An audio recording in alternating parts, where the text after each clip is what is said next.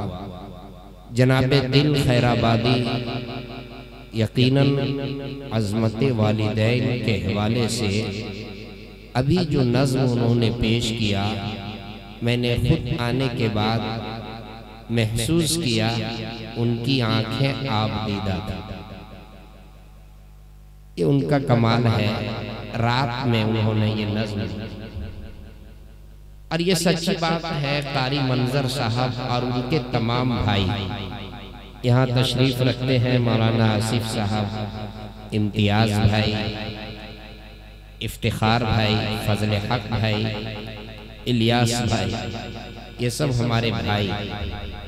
इन भाइयों की मोहब्बत और यकीनन इनके वालिदैन की शफ़क़त जो हमें और उनको मिली है, उस शफ़क़त का ये नतीजा कि वो कलम में वो नज़्म। आज उनके वालिदैन हमारे दरमियान नहीं रहे, अल्लाह के प्यारे हो गए, और उनके साहबजादों ने इस प्रोग्राम को रचाया। खास तौर पे कारी सैयद मंजर एहसान मद्दज़िल्लहुल आली, जो अपने वालिदैन के इंतकाल पर बाहर थे और जनाजे में भी शरीक नहीं हो सके। यकीनन उनको कलक और सदमा होगा, होना ही चाहिए, लेकिन हदीस में है कि माँ बाप के इंतकाल के बाद औलाद के ऊपर वालिदैन के 4 हक हैं। औलाद के ऊपर वालिदैन के 4 हक हैं। पहला हक है कि उनकी जनाजे की नमाज पढ़ी जाए, इंतकाल हो जाए तो जनाजे की नमाज पढ़ी जाए। दूसरा हक है उनके लिए दुआए मग़फ़िरत किया जाए, खूब दुआए मग़फ़िरत किया जाए। तीसरा हक है उनके दोस्त अहबाब के साथ अच्छा मामला किया जाए। अगर वालिदा दुनिया से रुखसत हुई तो वालिदा से जिनका ताल्लुक, उनकी खाला हो, खास उनके करीबी रिश्तेदार, उनकी सहेली और उनसे जिनसे भी वो ताल्लुक रखती थी, उनसे ताल्लुक। वालिद साहब हैं तो उनके जो दोस्त अहबाब हैं उनसे ताल्लुक, ये हक है। और चौथा हक है अगर उन्होंने किसी से कोई वादा किया है तो उनके किए हुए वादे को पूरा करना, यह औलाद हक है। उन्होंने वादा कर लिया किसी के साथ तो उनके किए हुए वादे को पूरा कर दे। वो दुनिया से रुखसत हो गए, उनकी जिंदगी ने वफा न की, उनके औलाद उनके अज़ाइम, उनके इरादे और उनके वादे को तकमील तक पहुंचा दे। माशाअल्लाह, मैं मुबारकबाद पेश करता हूँ कारी मंजर साहब और उनके तमाम बिरादर, तमाम भाइयों को। मैंने जो देखा, कारी साहब ने कहा रोज़ाना ये मामूल है वालिदैन के लिए दुआ का एहतमाम, और हफ्ते में जुमे के दिन इज्तिमाई तौर पे तमाम भाई और बहनें और घर के लोग बैठ करके और वालिदैन के लिए ईसाले सवाब और दुआओं का एहतमाम वो करते हैं। और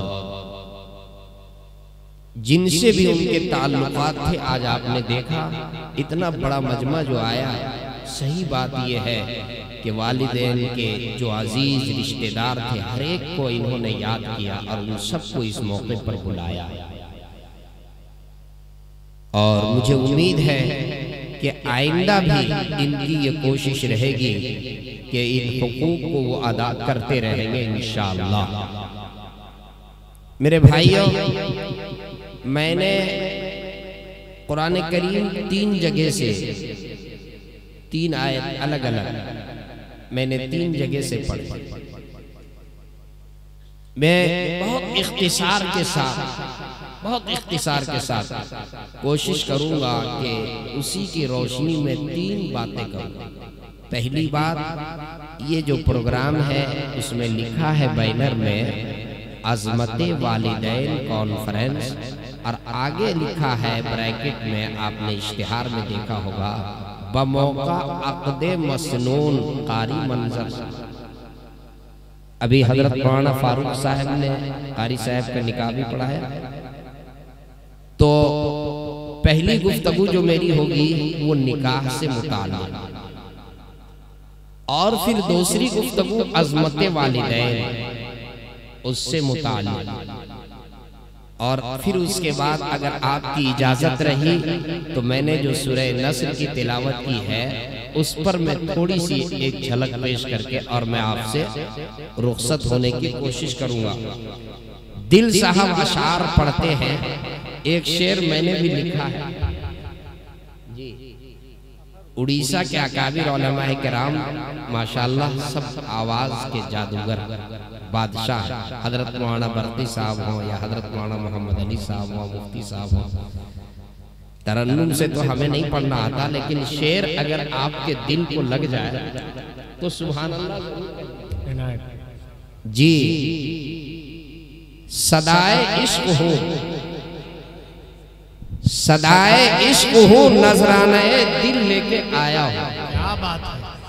सदाए इश्क हो, नजराने दिल लेके आया हो, यही एक चीज थी लाने के काबिल लेके आया।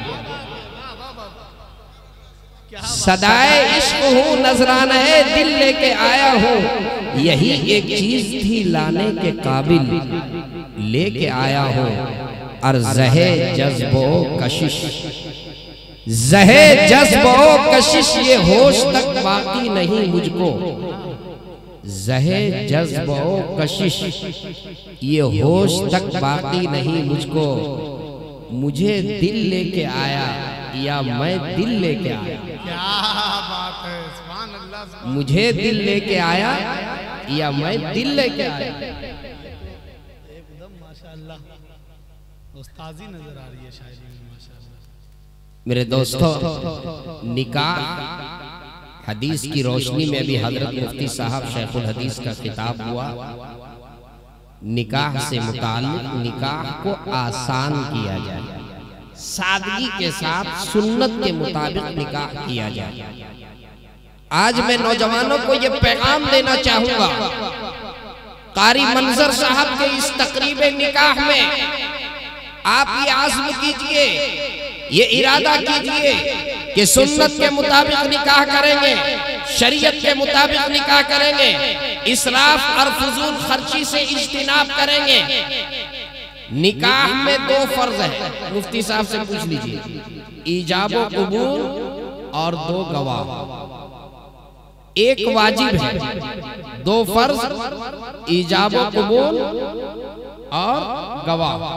और वाजिब है मेहर, वाजिब है मेहर, और 3 सुन्नत, एक खुतबा और दूसरा छुहारा और तीसरा वलीमा। माशाअल्लाह कारी मंजर साहब ने बिल्कुल सुन्नत के मुताबिक माशाअल्लाह निकाह हुआ, इजाब कबूल हुआ, गवाह मौजूद थे, और मेहर जो वाजिब है जिसमें हमारे मुआशरे के अंदर ये आज कमी है, मेहर तय कर देते हैं और इंतजार करते हैं कब इंतकाल हो जाए, जिंदगी में उसे अदा नहीं करते। लेकिन आपने देखा होगा काजी साहब हजरत शेख मौलाना अमीर शरीयत निकाह पढ़ाए तो उन्होंने कहा नकद मेहर नकद, ये बहुत अच्छी बात है, नकद मेहर अदा कर। और 3 सुन्नत मैंने बताया, खुतबा और फिर छुहारा तकसीम हो जाए और वलीमा। वलीमा भी इंशाअल्लाह परसों वलीमा है, बड़ी सादगी के साथ, कोई बारात का एहतमाम नहीं, कोई फिजूल खर्ची नहीं, लड़की वाले के ऊपर निकाह में कोई खर्च नहीं है। उलमा से पूछ लीजिए, आज हम जैसे स्टैंडर्ड फकीरों की ये शरारत है कि सारा खर्च लड़की वालों के ऊपर डालते हैं, जबकि निकाह में लड़की के जिम्मे में, उनके घर वालों के जिम्मे में कोई खर्च नहीं है।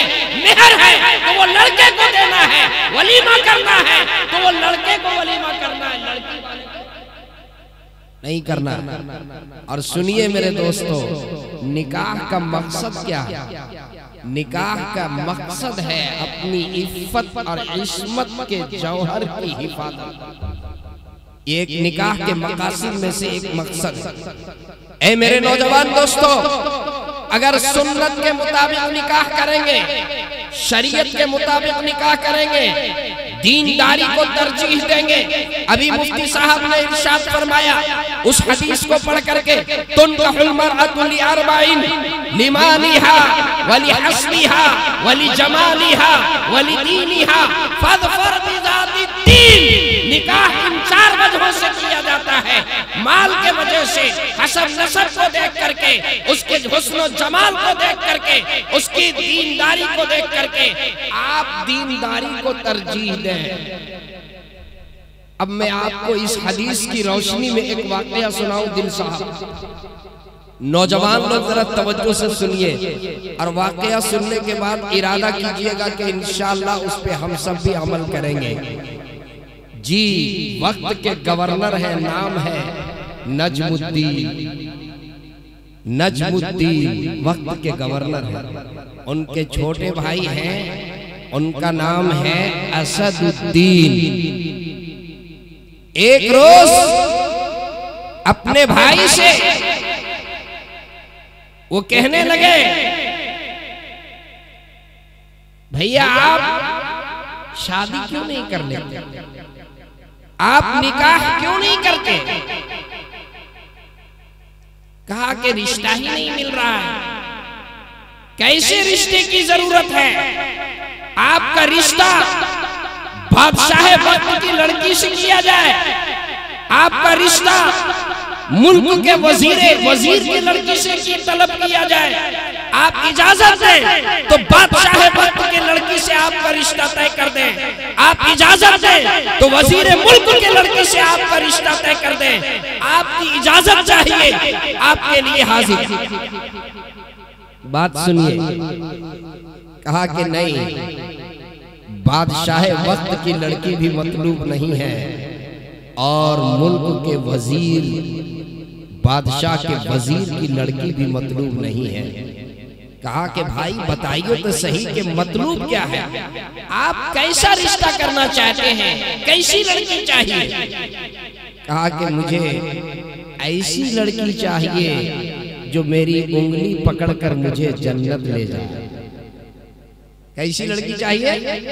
ऐसी लड़की चाहिए जो मुझे उंगली पकड़ करके और जन्नत ले जा सके।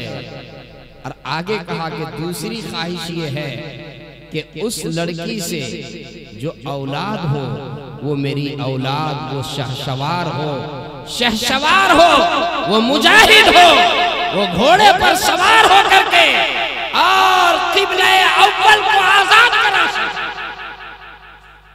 बैतुल मुक़द्दस, मस्जिद अक़सा, आज आप रोज पढ़ रहे हैं फिलिस्तीन में, अल्लाह, वहाँ के मासूम बच्चे और वहाँ की औरतें और वहाँ के नौजवान और वहाँ के बूढ़े किस तरह से जालिम के जुल्म में किस तरीके से पिसे जा रहे हैं और जामे शहादत नोश कर रहे हैं। वही क़िबले अव्वल, वही बैतुल मक़दिस, वही मस्जिद अक़सा।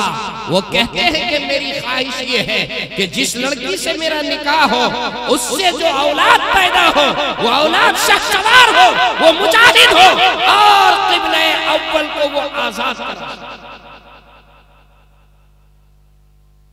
कहा बात तो ठीक है। भाई खामोश हो गए क्योंकि उनके पास कोई ऐसा रिश्ता नहीं था। एक रोज ऐसा हुआ मस्जिद में वो अपने शेख के पास बैठे हुए थे। अपने शेख के पास वो मस्जिद में बैठे हुए थे। इसी दरमियान एक लड़की आई पर्दे में, बुर्क़े में, और शेख से इजाजत चाहिए कुछ गुफ्तगू करने के लिए।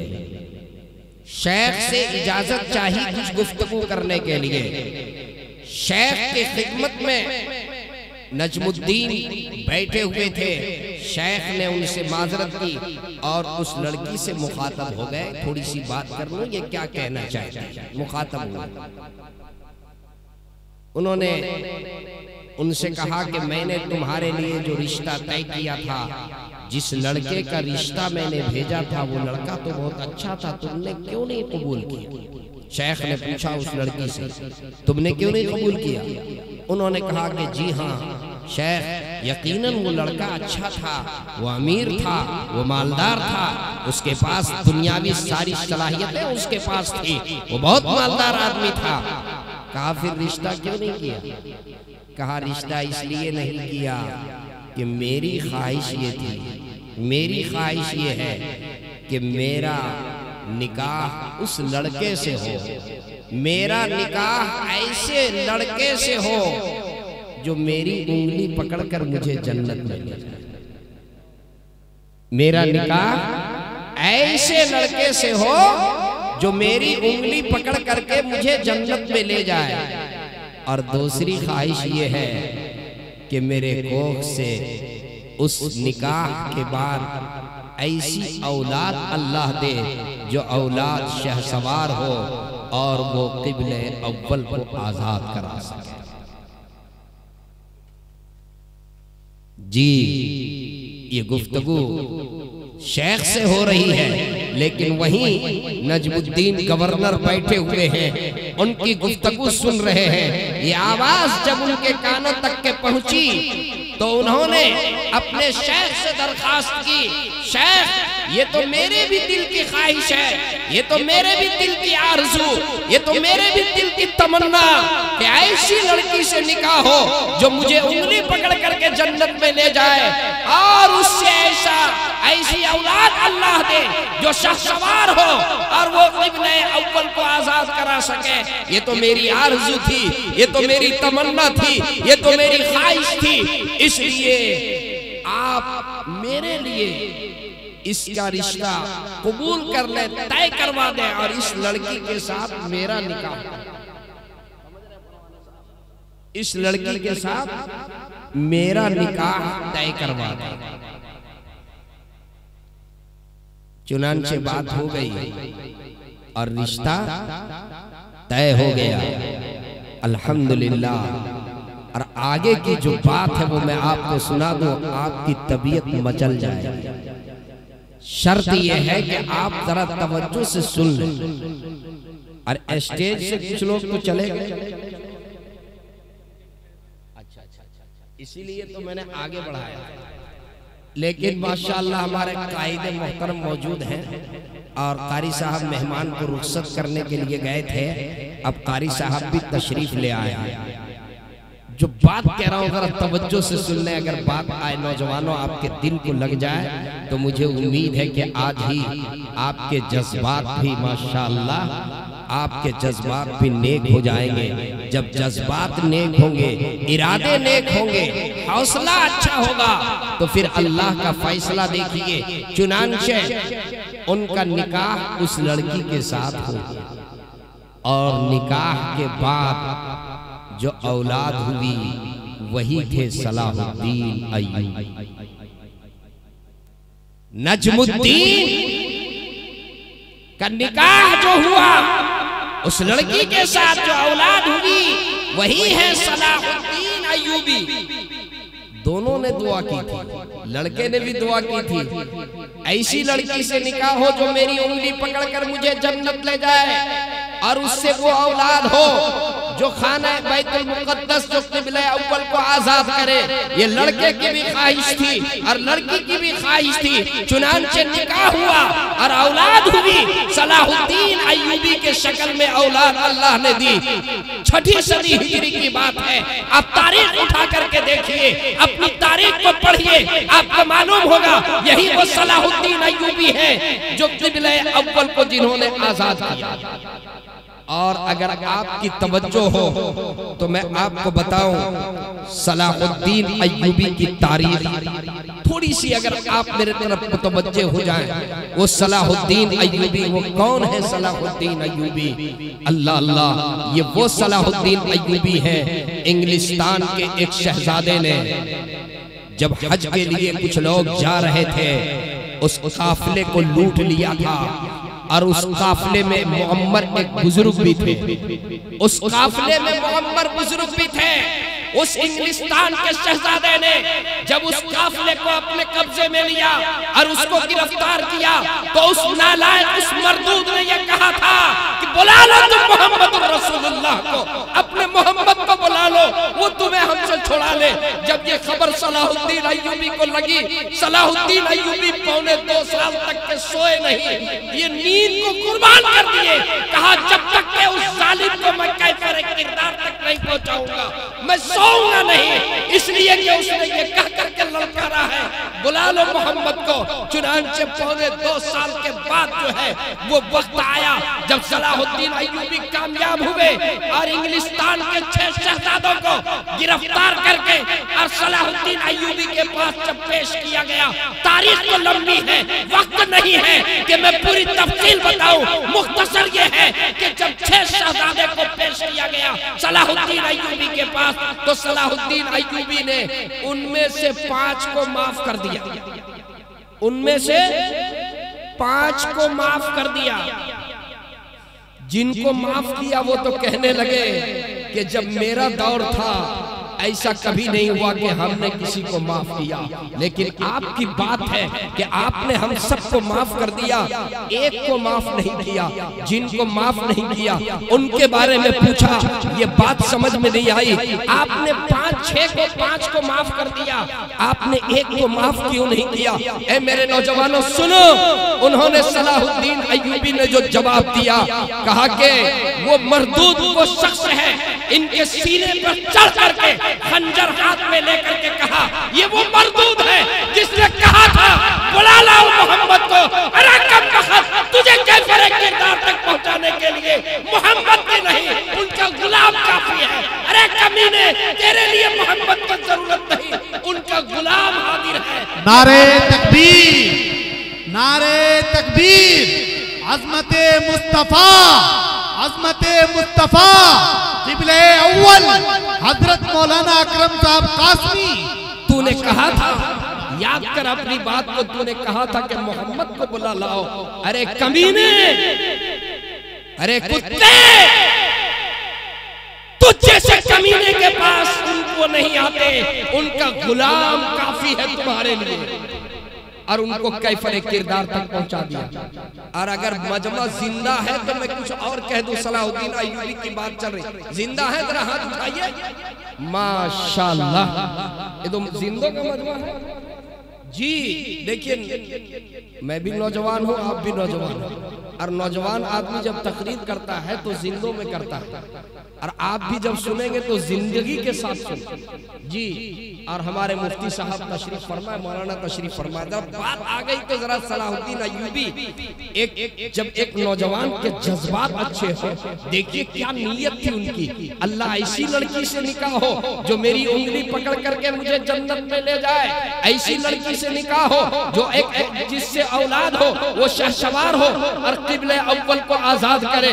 जब जज्बात इतने नेक थे तो उनके नतीजे में सलाहुद्दीन अय्यूबी पैदा हुए। वो सलाहुद्दीन अय्यूबी जो शिकार करते हुए एक रोज जंगल में कुछ दूर चले गए, शिकार कर रहे थे, शिकार करते हुए दूर चले गए और इत्तिफाक से उनके साथ और जो लोग थे वो भटक गए, वो अकेले रह गए। शिकार करते हुए जंगल में कुछ आगे निकल गए। कभी कभी ऐसा होता है, शिकार में निकलिए तो कभी ऐसा होता है, वो शिकार करते हुए आगे निकल गए और जो लोग बाकी थे वो भटक गए।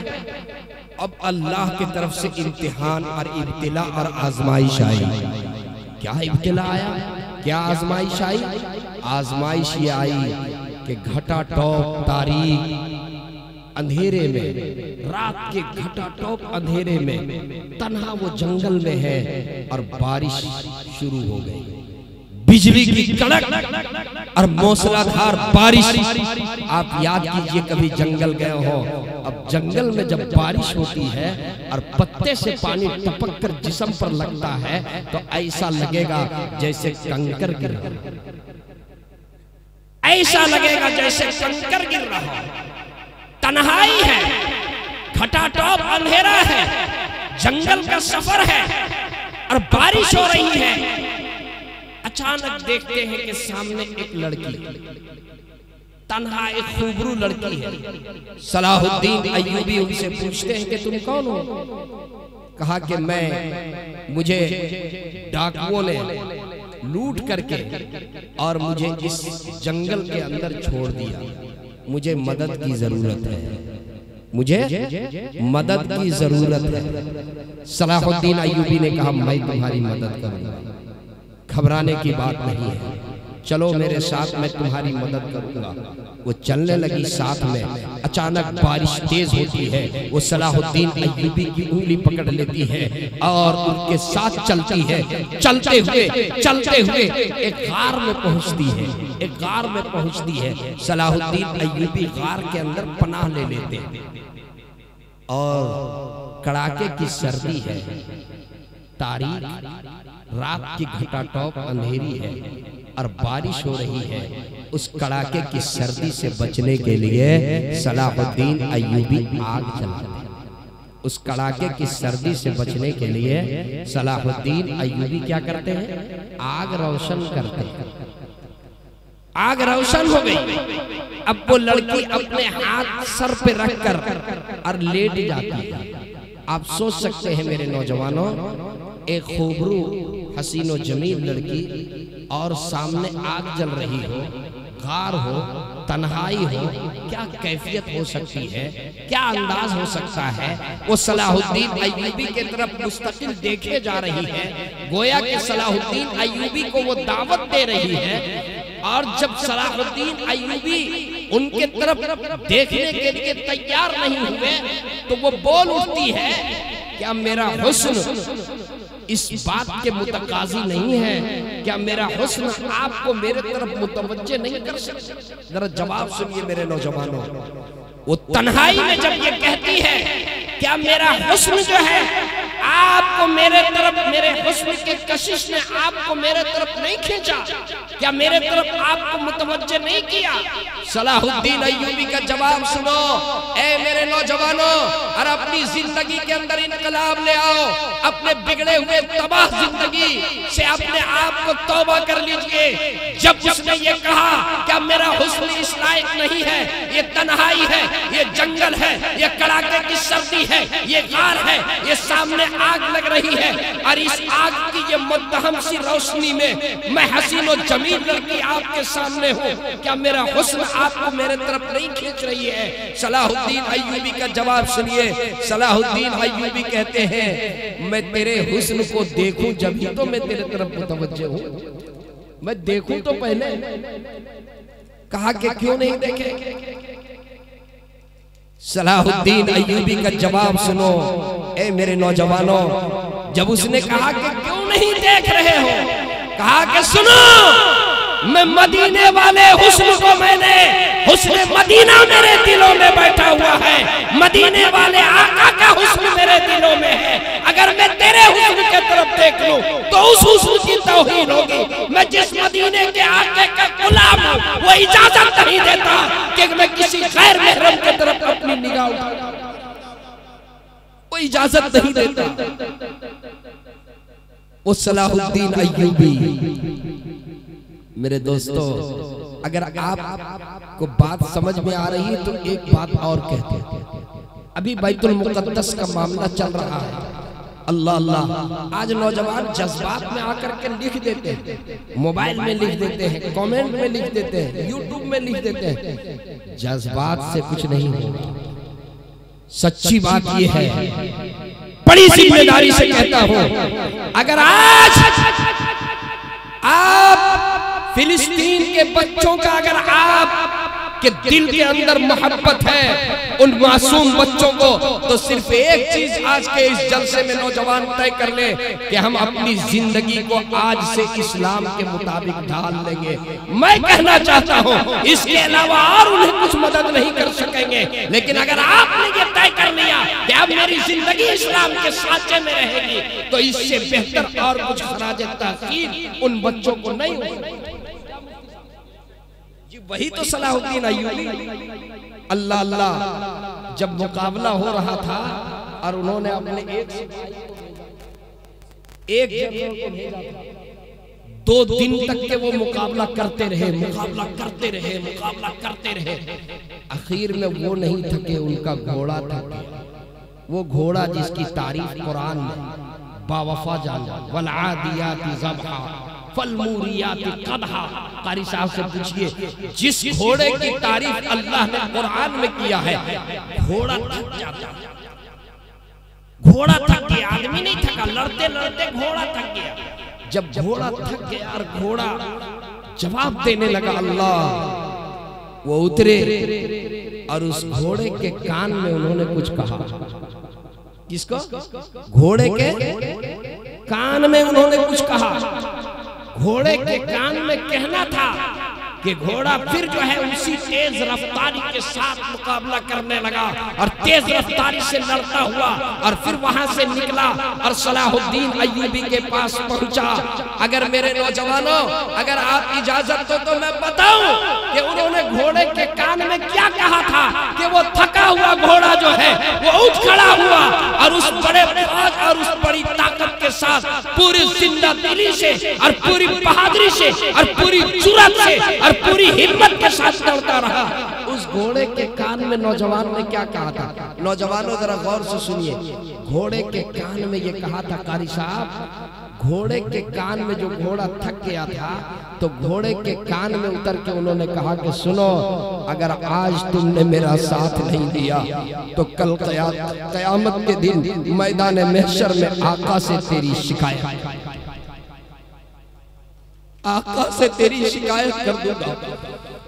घोड़ा आका की मोहब्बत का हक ऐसा अदा कर रहा है कि जब उनके कानों से मोहम्मद रसूलुल्लाह का नाम टकराता है और जब वो सुनता है कि आका से मेरी शिकायत कर देगा, तो वो घोड़ा जो 2 दिन से लड़ते हुए थक गया था वो फिर उठ जाता है और फिर उसी तरीके से मुकाबला करता है। ऐ मेरे नौजवानों, आज प्यारे आका सल्लल्लाहु अलैहि वसल्लम की मोहब्बत का हक अगर अदा नहीं किया तो हमने नहीं किया। एक जानवर ने अगर हक अदा नहीं किया तो हमने, आपने नहीं किया। मेरे दोस्तों, ये बात यहां से शुरू हुई कि ये तकरीबे निकाह कारी मंजर साहब। ए नौजवानों, अपने जज्बात और अपने ख्वाहिशात को नेक कीजिए। कसम खुदा की, जिस दिन हमारे नौजवानों के जज्बात और ख्वाहिशात नेक हो जाएंगे, मैं पूरी जिम्मेदारी के साथ कहता हूँ, जज्बात नेक होंगे, ख्वाहिशात नेक होंगे और सुन्नत और शरीयत के मुताबिक निकाह होगा, तो इंशाअल्लाह उसके नतीजे में जो औलाद वजूद में आएगी वो औलाद इंशाअल्लाह नेक, सालेह और मुजाहिद औलाद वजूद में आएगी। तबीयत तो ये चाह रही थी कि इस मौजू को और थोड़ी तफसील से मैं बयान करूं। लेकिन मैं देख रहा हूँ मजमे के नज़ाकत को मैं समझ रहा हूँ। तकरीर लंबी कर दी जाए वो कोई बहुत बेहतर नहीं है, मुख्तसर हो और सब लोग सुन ले वो ज्यादा बेहतर है जी। इसलिए अब मैं एक जो अज़मत वालिदैन लिखा हुआ है इस हवाले से चंद बातें अर्ज करके अपनी बात को खत्म कर दूंगा। लेकिन आप मुझे उम्मीद दिलाइए कि ये चंद मिनट जो अज़मत वालिदैन के हवाले से बयान करूंगा, मुश्किल से 10 से 15 मिनट बयान करूंगा। इस बीच में कोई अपनी जगह से नहीं उठेंगे। जरा हाथ उठाकर कहिए इंशाअल्लाह, दोनों हाथ उठाकर कहिए इंशाअल्लाह। देखिए मैं अभी आया तो बालू बीसी के हमारे एक चाहने वाले नौजवान मिले हमसे। उन्होंने कहा कि मौलाना साहब आप 2 साल पहले बालू बीसी आए थे तो आपने एक बखील का लतीफ़ा सुनाया। तो मैंने उनसे कहा कि तकरीर याद रहे चाहे नहीं, लेकिन मुकर्रिर अगर कोई लतीफ़ा सुना दे तो वो 2 साल तक याद रहे। तो कारी मंजर साहब के इस प्रोग्राम में मैं चाहता हूं कि एक लतीफ़ा मैं भी सुना दूं जो तकरीर याद रहे चाहे नहीं, लेकिन वो लतीफ़ा याद रहे जी। कारी मंजर साहब अभी दूल्हा बने, परसों वलीमा जी। एक नए एक लड़के की इसी तरह शादी हुई, नया जोड़ा, नया दूल्हा, नई दुल्हन घर आई और बेचारा जरा तजर्बा कम था। उन्होंने अपनी बेगम से ये कहा कि देखो इस घर का मालिक मैं हूं। क्या कहा? इस घर का मालिक मैं हूं। बेगम ने कहा यकीनन आप हैं। कहना क्या चाहते हैं आगे बोलिए ना। कि घर में तीनों टाइम नाश्ता, दोपहर, रात के खाना पकाने से पहले मुझसे पहले पूछना, इजाजत परमिशन लेना, क्या पका? कहा ठीक है, बताइए नाश्ते में क्या बनाऊं? कहा आज नाश्ते में रोटी और दाल बना। दोपहर में क्या बनाऊं? दाल बना। रात में क्या बनाऊं? दाल बना। फिर दूसरे दिन पूछा आज सरताज क्या हुक्म है? कि नहीं दाल बना। फिर तीसरे दिन पूछा जनाब आज क्या हुक्म है? कि आज भी दाल ही बना। तो चौथे दिन बेगम ने कहा कि जनाब एक ही दिन बता दीजिए ना कि इस घर में क्या रोज दाल ही पकनी है? कहा कि हाँ मेरे घर में रोज दाल ही पकनी। ना अंडा बनेगा, ना मछली बनेगी, ना मुर्गी बनेगी, ना मटन बनेगा, ना गोश्त बनेगा। क्या बनेगा? बनेगी दाल। काटी। अब दाल बनने लगी। 3 महीने तक लगातार दाल ही पकती रही। 3 महीने तक लगातार दाल। वो एकलौती बहन थी और उनके 4 भाई थे। एकलौती बहन थी और उनके 4 भाई थे। 3 महीने के बाद एक भाई मुलाकात के लिए आया अपनी बहन से। बहन की निगाह जब भाई के ऊपर पड़ी, देखिए भाई बहन की मोहब्बत बहुत होती है। बहन की निगाह जब भाई के ऊपर पड़ी तो बहन के आंखों में आंसू आ गए। आंसू वो बर्दाश्त नहीं कर पाई और छलक। और बहन को रोता हुआ देख करके भाई, चूंकि वो तो इकलौती बहन थी, भाई के आंख में भी आंसू। अब दोनों रोने लगे। थोड़ी देर के बाद भाई ने बहन से पूछा बहन क्या बात है, इतनी तू कमजोर कैसे हो गई? कहा कि भाई आपने ऐसे घर में ब्याह दिला दी, ऐसे घर में शादी करा दी, यहाँ दाल के अलावा कुछ मिलती ही नहीं। दाल ही पर गुजारा हो रहा है। 3 महीना हो गया। कहा कभी सब्जी नहीं बनती? ना गोश्त मटन के कुछ भी नहीं, बस दाल। कहा बड़ी जालिम आदमी है, बहुत जालिम है। कहा अच्छा ऐसा है, इसका इलाज करेंगे, इसका इलाज करेंगे।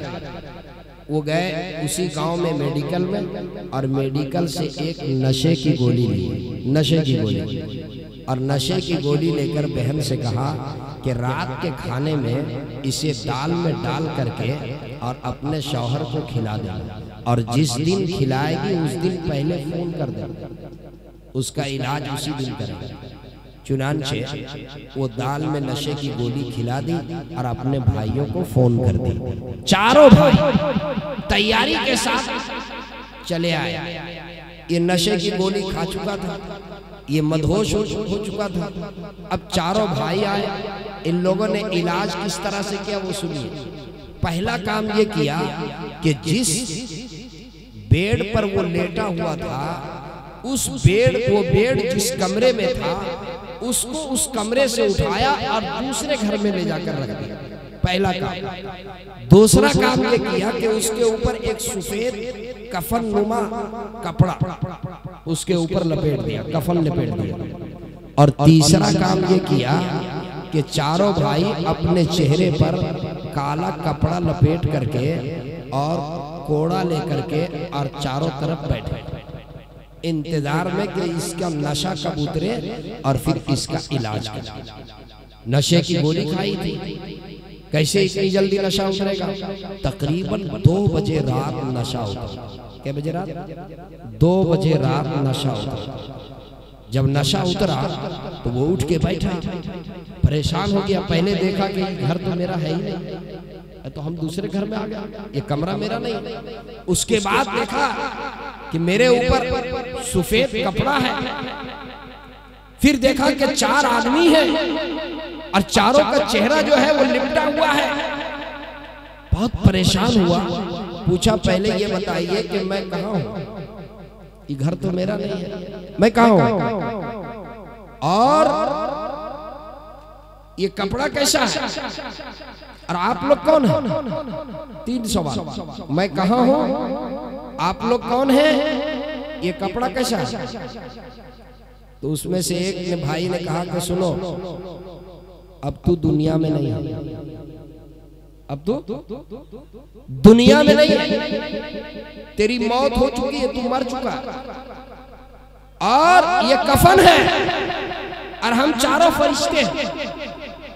अब तेरा हिसाब अभी शुरू होगा, तेरा हिसाब और किताब अब शुरू होगा। सबसे पहले हिसाब होगा अल्लाह की किन किन नेमतों से तू फायदा उठाया और किन किन नेमतों को तू ठुकराया।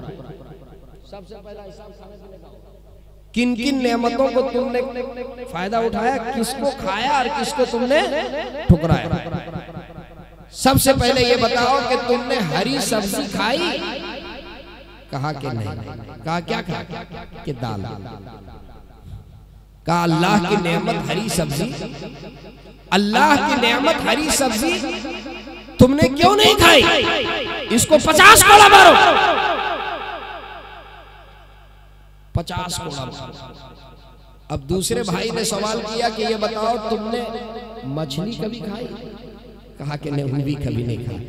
कहा ये मर्दूद जन्नत की नेमत है मछली, और इसने पूरी जिंदगी नहीं खाई, इसको 50 कोड़ा मारो, 50 कोड़ा मारो इसको। फिर तीसरे भाई ने पूछा ये बताओ कभी अंडा खाए? कहा कि नहीं खाए। कहा 50 कोड़ा मारो, अंडा क्यों नहीं खाए? और चौथे ने पूछा कि बताओ कभी तुमने मटन खाए? कि ना, वो भी नहीं खाए। कहा 50 कोड़ा मारो। लहमन तरिया, ताजा गोश्त, ये सब अल्लाह की नेमत क्यों नहीं खाए? कितने कोड़े हो गए? बोलिए ना आप लोग। 200। 2 कोड़ा में तो आदमी बेहोश हो जाता है, 200 कोड़ा लगने के बाद फिर वो होश में रहेगा? बस फिर वो बेड पे पड़ गया। सुबह 6 बजे रोजाना उठता था, 9 बज गया नींद नहीं खुल रही, 10 बज गया उठ ही नहीं रहा, 11 बज गया उठ ही नहीं रहा। बेगम आई और जरा सा हिलाई, कहा उठिए ना, क्या बात है आज नाश्ता नहीं कीजिएगा क्या? जब बेगम हरकत दी तो थोड़ा सा आंख खुला, थोड़ी देर के बाद फिर थोड़ी गुनूदगी दूर हुई, फिर आई, कहा उठिए ना, 12 बज गया नाश्ता नहीं कीजिएगा। जब उठ के बैठा तो बेगम बोली जल्दी से उठिए, ब्रश कीजिए, फ्रेश हो जाइए, मैं जा रही हूँ आपके लिए देसी घी में बघार कर दाल पेश कर, देसी घी में बघार कर और दाल पकाकर आपकी खिदमत में लाओ। लड़खड़ाते हुए आवाज से कहा कि इधर आओ, इधर आओ, इधर आओ, इधर आओ, इधर आओ। कहा क्या बात है? कहा कि दाल का अजाब बहुत सख्त है, आज रात मेरे ऊपर अजाब आया था, आज के बाद मेरे घर में दाल नहीं बनेगी, आज के बाद मेरे घर में दाल। क्यों? इसलिए कि दाल का अजाब बहुत सख्त, आज के बाद मेरे घर में दाल नहीं बनेगी। हाँ, तो शादी के बाद कभी गलत हुकूमत चलाने की कोशिश नहीं कीजिएगा, वरना समझदार होगी तो इस्लाह कर देगा। माशाल्लाह कारी मंजर साहब ने आज का ये जलसा जो किया, इसका उन्वान इन्होंने रखा अज़मते वालिदैन कॉन्फ्रेंस। अगर आप, चूंकि मजमा ज्यादा नौजवानों का है, बड़ी जिम्मेदारी के साथ अज़मते वालिदैन पर मैं 10 मिनट गुफ्तगू करूंगा, लेकिन आपकी तवज्जो मेरे तरफ रहे। अज़मते वालिदैन, अल्लाह अल्लाह, जिनके वालिदैन हयात से हैं, मैं कहा करता हूं उनकी खिदमत कीजिए और उनकी दुआएं ले लीजिए, उनकी खिदमत कीजिए और दुआएं ले लीजिए। इमाम हक़ी ने ये लिखा है कि एक शख्स प्यारे आका सल्लल्लाहु अलैहि वसल्लम के पास आया, जरा तवज्जो, और कहा या रसूल अल्लाह, मैंने अपने माँ बाप की खिदमत किया, अल्लाह के रसूल मैं जिस दौर से गुजरा था उसी दौर से मेरे वालिदैन भी गुजरे, जिस तरीके से बचपन में उन्होंने मेरी परवरिश की थी, अल्लाह के रसूल उसी तरीके से मैंने भी उनकी खिदमत किया। ये बताइए मैंने उनकी खिदमत का हक अदा कर दिया? प्यारे आका सल्लल्लाहु अलैहि वसल्लम ने फरमाया नहीं। जब तुम बचपन में मोहताज थे, जब तुम्हारे वालिदैन तुम्हारी खिदमत कर रहे थे, तो तुम्हारी जिंदगी की वो दुआएं कर रहे थे, तुम्हारी जिंदगी की वो दुआएं कर रहे थे। लेकिन जब तुम्हारी वालदा या तुम्हारे वालिद जब फालिद ज़दा हो गए, जब उन्हें लकवा मार दिया, या जब वो बिस्तर पर पड़ गए, जब वो बौलो बराज करने लगे, जब उनके आज़ा और जवारे जवाब देने लगे, तुम तो उनकी खिदमत किए, जिस तरीके से उन्होंने तेरी खिदमत किया तुम भी उनकी खिदमत करते रहे, लेकिन तुम्हारी जुबान के ऊपर अपने वालिदैन की जिंदगी की दुआ नहीं थी। तुम्हारी जुबान पर यह था, ए अल्लाह इन्हें पर्दा दे दे, अल्लाह इन्हें पर्दा दे दे। बेटा बेटा अगर लकवा मार दे, बेटा फालिद ज़दा हो जाए, बेटा बिस्तर पर पड़ जाए, कसम खुदा की माँ अपनी जुबान से कभी नहीं कह सकती अल्लाह मेरे बेटे को पर्दा दे दे। बाप कभी नहीं कह सकता अल्लाह मेरे बेटे को पर्दा दे दे। खुद कहना तो दूर की बात है, कोई अयादत करने वाले आने वाले शख्स को ये हिम्मत नहीं बूढ़ी माँ के सामने कह दे बेटे के बारे में अल्लाह इसके बेटे को पर्दा दे दे, अल्लाह इसके बेटे को पर्दा दे दे। खुद नहीं कह सकती और कोई दूसरा भी उसके सामने नहीं कह सकता। यही तो फर्क है। माँ बाप जब बिस्तर अदालत पे पड़ते हैं तो औलाद ये चाहती है कि अब इनको पर्दा मिल जाए, और जब औलाद बिस्तर अदालत पे हो तो माँ बाप कभी उनके पर्दे की दुआ नहीं मांगती, बल्कि माँ ये कहती है ए अल्लाह मेरे बेटे को जिंदगी दे दे, अल्लाह मेरी जिंदगी ले ले, तू मेरे बेटे को जिंदगी, मेरी जिंदगी ले ले अल्लाह, तू मेरे बेटे को जिंदगी दे। मेरे दोस्तों, प्यारे आका सल्लल्लाहु अलैहि वसल्लम, अल्लाह क्या उम्र थी? 6 साल। मुफ्ती साहब सिर्फ 6 साल उम्र मुबारक है। हजरते आमिना अल्लाह प्यारे आका सल्लल्लाहु अलैहि वसल्लम को लेकर गई थी मदीना अपने दूर के रिश्तेदारों से मिलाने के लिए, और जब वापस लौट रही थी 3 नुफूस पर मुश्तमिल ये काफिला था। हजरत आमिना, उम्मे ऐमन और प्यारे आका मोहम्मद सल्लल्लाहु अलैहि वसल्लम।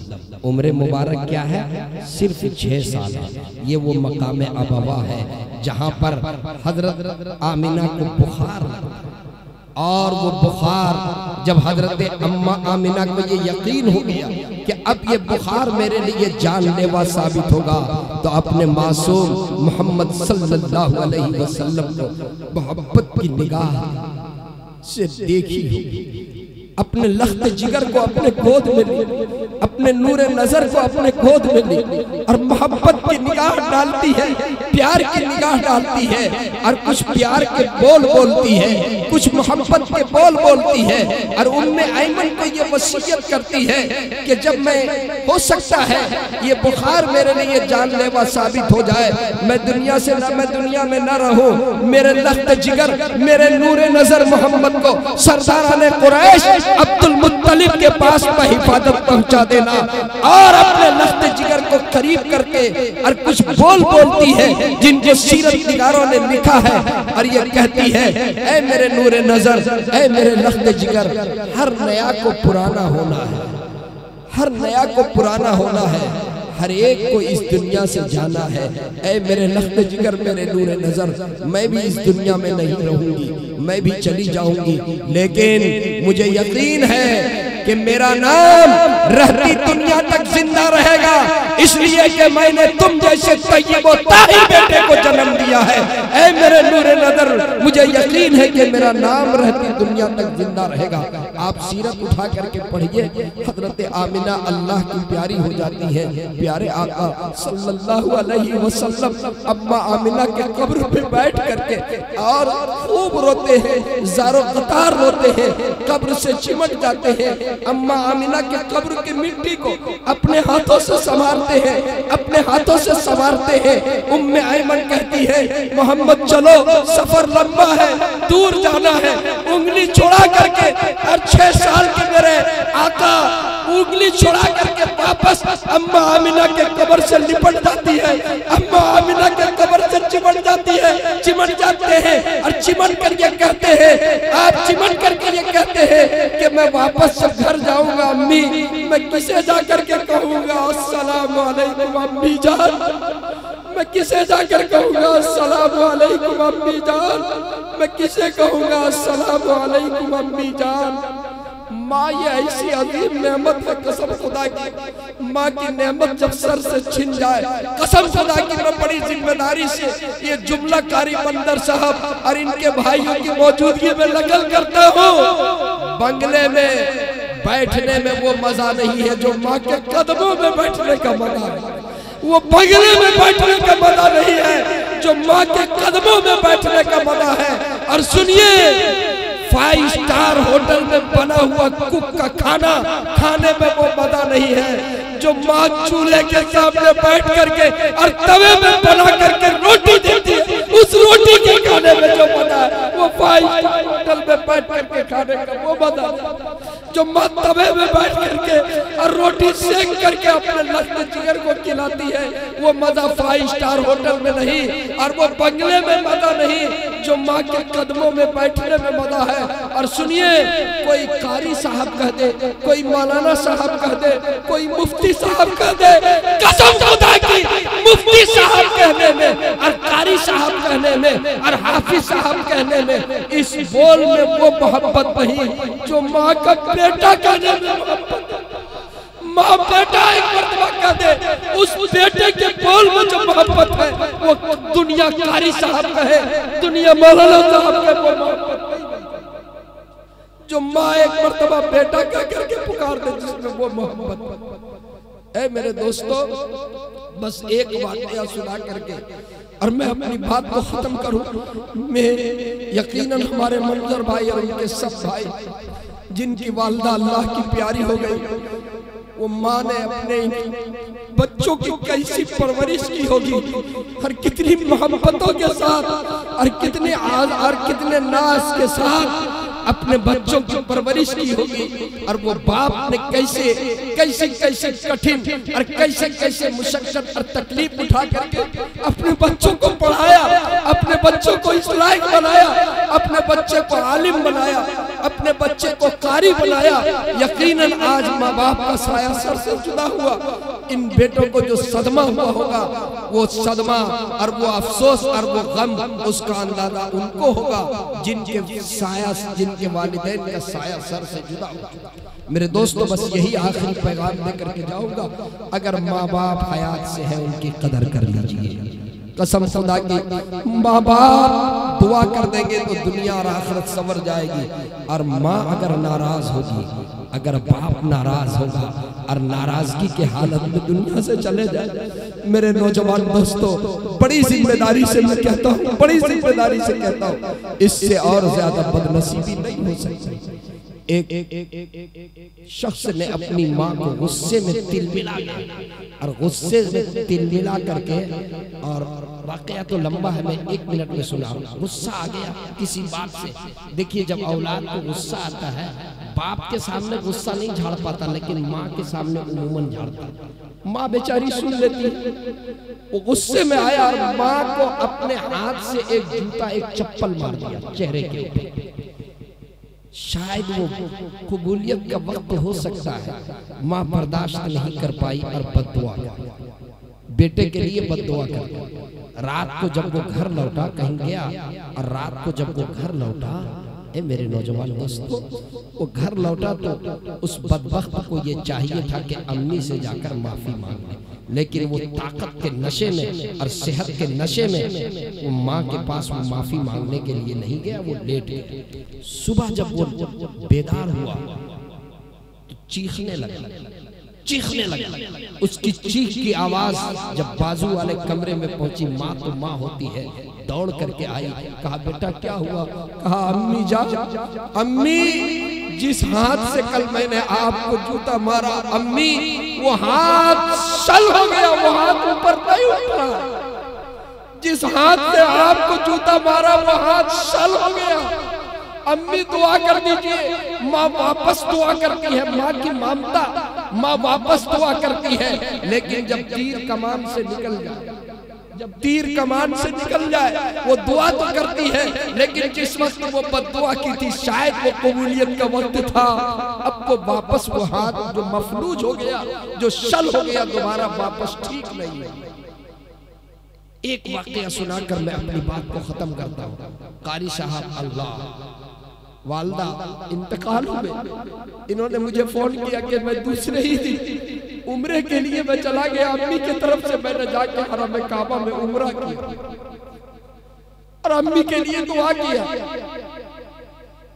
हजरत मालिक बिन दीनार रहमतुल्लाहि अलैह हज के लिए तशरीफ ले गए थे। जरा तवज्जो से सुन लीजिए, ये बात कहकर मैं बात को खत्म करूंगा, फिर दिल साहब पढ़ेंगे और फिर आप लोग होंगे।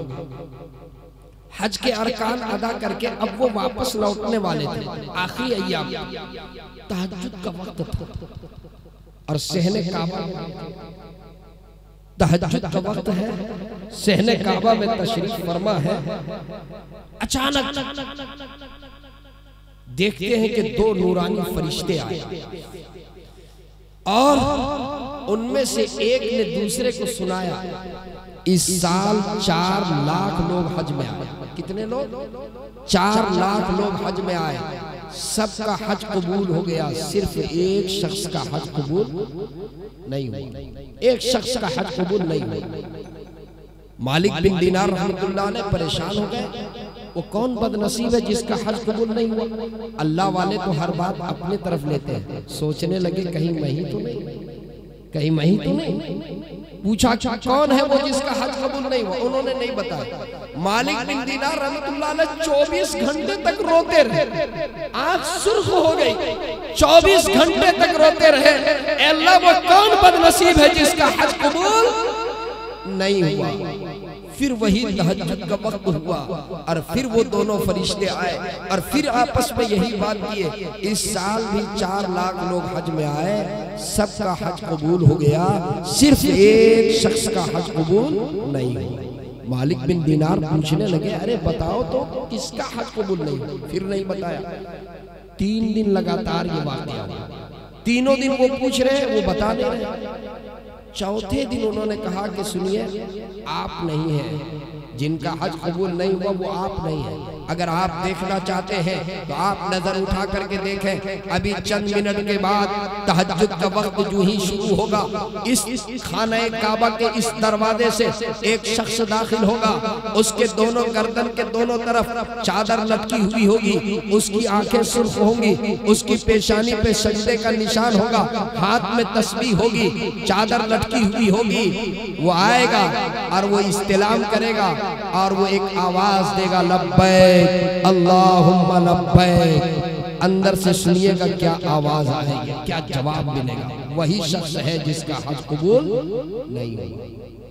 मालिक बिन दिनार देखने लगे, जो हुलिया बताया था सेम उसी हुलिये का शख्स थोड़ी देर के अंदर उसी दरवाजे से दाखिल हुआ। गर्दन में चादर लटकी हुई है, आंखें सुर्ख है, पेशानी पे सजदे का निशान है, हाथ में तस्बीह है। अंदर दाखिल हुआ, इस्तिलाम किया और इस्तिलाम करने के बाद कहा, लब्बैक अल्लाहुम्मा लब्बैक, लब्बैक अल्लाहुम्मा लब्बैक। अंदर से खाना काबा के दीवार से आवाज आई, ला लब्बैक, ला लब्बैक, ला लब्बैक। 3 मरतबा इन्होंने कहा, लब्बैक अल्लाहुम्मा लब्बैक। उधर से जवाब मिला, ला लब्बैक, तेरी हाजिरी कबूल नहीं, तेरी हाजिरी कबूल नहीं। मालिक बिन दिनार रहमतुल्लाह अलैह आगे बढ़े और उनके कांधे पे हाथ रखा और कहा, यार तुमने कुछ सुना? अरे तुमने कुछ सुना? अभी क्या आवाज आई? जब तुमने लब्बैक कहा तो अंदर से क्या जवाब मिला?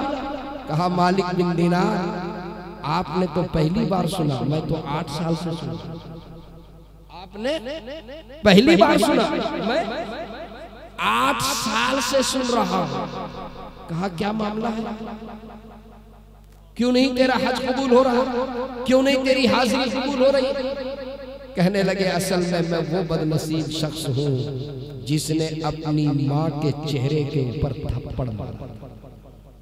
मैं वो बदनसीब हूँ जिसने अपनी माँ के चेहरे पर थप्पड़ मारा। और आगे उन्होंने कहा, मालिक बिन दिनार कहने लगे, तुम मेरे सामने से हटो। अरे ये तो खाना काबा, यहाँ अल्लाह की रहमत नाजिल होती है। अभी अल्लाह की रहमत के वुरूद का वक्त चल रहा है। जब यहाँ अल्लाह की रहमत नाजिल हो रही है, तुम पे अल्लाह की लानत बरसती है। तुम मेरे सामने मत रहो, कहीं तेरी नहुसत की वजह से मुझ पर भी अल्लाह की लानत न बरस जाए। कहने लगे, मालिक बिन दिनार आपने पूछा है तो आपको इसका इलाज भी करना पड़ेगा। आप मेरी माँ के पास जाइए और मेरी वालदा से जाकर मेरे लिए माफी की दरखास्त कीजिए, सफारिश कर दीजिए, मुझे माफ करवा दीजिए। कहने लगे कि तुम अपनी वालदा के पास खुद क्यों नहीं जाते? कहा, हिम्मत नहीं होती, हिम्मत नहीं होती। कहा, कहाँ है तुम्हारी वालदा?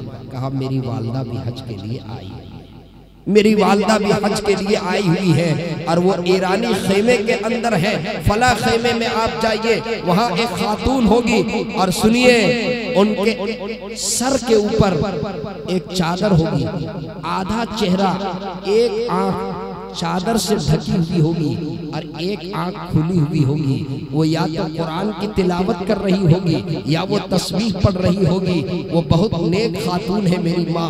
आप जाइए और उनसे जाकर पूछिए कि तुम अब्दुर्रहमान बिन शीरान की अम्मी हो? वही मेरी माँ है। चुनांचे मालिक बिन दिनार पता के मुताबिक ईरानी खेमे में पहुंचे तो उन्होंने देखा एक खातून अंदर बैठी हुई है और आधे चेहरे के ऊपर यूं चादर ढकी हुई है और आधा चेहरा खुला हुआ है और वो तस्बीह पढ़ रही है। गए और जाकर के सलाम किया, अस्सलामु अलैकुम, और पूछा, आप अब्दुर्रहमान बिन शीरान की अम्मी हैं? आप अब्दुर्रहमान बिन शीरान की अम्मी है? जो ही उनके कान में ये आवाज टकराई, वो कहने लगी, उसका नाम मेरे पास क्यों लेते हो? उसका नाम मेरे पास न लो। कहा, क्यों? कहा, इसलिए कि नाम सुनने के बाद मेरी आंख में दर्द शुरू हो जाता है। उसका नाम सुनने के बाद आंख में दर्द शुरू हो जाती है। कहा कि नाम का दर्द से क्या ताल्लुक है? आंख के दर्द का नाम से क्या ताल्लुक है? कहा कि असल बात यह है वो मेरा वो बेटा है जिसने मेरे चेहरे के ऊपर थप्पड़ मारा, और वो थप्पड़ इतने जोर से मारा था कि आंख का ढेला बाहर निकल गया था। इसलिए मैं उस आंख को छुपा करके रखती हूँ। जिस आंख का ढेला उसके थप्पड़ से बाहर निकला था, जब उसका नाम कोई मेरे पास लेता है तो उस आंख के अंदर दर्द शुरू, जब कोई उसका नाम मेरे पास लेता है तो उस आंख के अंदर दर्द शुरू हो जाता। इसलिए उसका नाम मत लो। कहने लगे उसे माफ क्यों नहीं कर देती? अल्लाह की लानत उस पे बरस रही है। वो कहता है लब्बैक, और जवाब मिलता है ला लब्बैक। आपका वो बदनसीब बेटा है जो हज के लिए आता है, उसका हज कबूल नहीं, उसकी हाजिरी कबूल नहीं, सब पर अल्लाह की रहमत बरस रही है और उस पे अल्लाह की लानत बरस रही है। आप उसे माफ क्यों नहीं कर देते? अल्लाह अल्लाह। मेरे नौजवानों सुनो, माँ की ममता क्या होती है? कहने लगी मालिक बिन दीनार, आपके कहने से मैं माफ कर दूं? आपके कहने से अगर मैं माफ कर सकती हूँ, क्या वो खुद आकर के मुझसे माफी नहीं मांग सकता? वो खुद आकर के मुझसे माफी नहीं मांग सकता। जब आपके कहने से मैं माफ कर सकता तो उनके कहने से मैं माफ नहीं करती। चुनांचे मालिक बिन दीनार और जाकर के उनसे कहा चलो वापस तुम जाकर अपनी माँ से माफी मांगो। ए मेरे नौजवानों सुनो, माँ की ममता क्या है? अल्लाह अल्लाह। माँ के दिल में औलाद के लिए कैसी मोहब्बत होती है, माँ के दिल में औलाद के लिए कैसा जज्बा होता है, क्या माँ होती है। जब वो बेटा जिसने अपनी माँ के चेहरे पे थप्पड़ मारा था और थप्पड़ के वजह से आंख का ढेला बाहर निकल गया था, जब वो बेटा 8 साल के बाद अपनी माँ के पास आया और आकर के अपनी माँ को सलाम किया और माँ से जब माफी की दरखास्त की, वो माँ अपने बेटे को अपने सीने से लगाती है, अपने सीने से चिमटाती है और सीने से लगा कर ये कहती है, ए मेरे बेटे तू 8 साल से कहाँ थे? ये सीना तेरी मोहब्बत में, ये सीना औलाद की मोहब्बत में, ये सीना तड़प रहा था। ए मेरे बेटे, ए मेरे लंबे जिगर, तुम कहाँ थे? तू वापस आ जाता। सीने में जो तेरी मोहब्बत है, उस मोहब्बत की ठंडक से मैं, उस मोहब्बत की ठंडक में तुम्हें पहुंचाती और मैं तुझे माफ करती। तेरे मुझे माफ करने से मुझे अल्लाह की जात पर यकीन और उम्मीद है कि अल्लाह भी तुझे माफ कर देता। ए मेरे बेटे तू 8 साल से कहाँ था? मेरे दोस्तों, जब माँ माफ करती है, माँ माफ करती है, आवाज आती है जिसके बारे में आवाज आ रही थी ला लब्बैक, ला लब्बैक, ला लब्बैक। जो ही माँ माफी का परवाना पेश करती है, आवाज आती है आपके माफ कर देने के सदक़े में सिर्फ इस साल का हज नहीं, पिछला 8 साल का हज भी इसका मैंने कबूल कर लिया। इस साल का हज नहीं, पिछला 8 साल का हज मैंने कबूल कर लिया है। मेरे नौजवानों, अगर किसी की माँ हयात से हो, किसी का बूढ़ा बाप हयात से हो, कसम खुदा की अगर माँ नाराज है, बाप नाराज है, उसको दुआ दे दीजिए, उससे दुआ करवा दीजिए और उससे अपनी गलती की माफी चाह लीजिए। कसम खुदा की इससे बड़ी और कोई नियामत नहीं हो सकती है। और माँ दुआ कर देगी, दुनिया भी संवर जाएगी, आखिरत भी संवर जाएगी।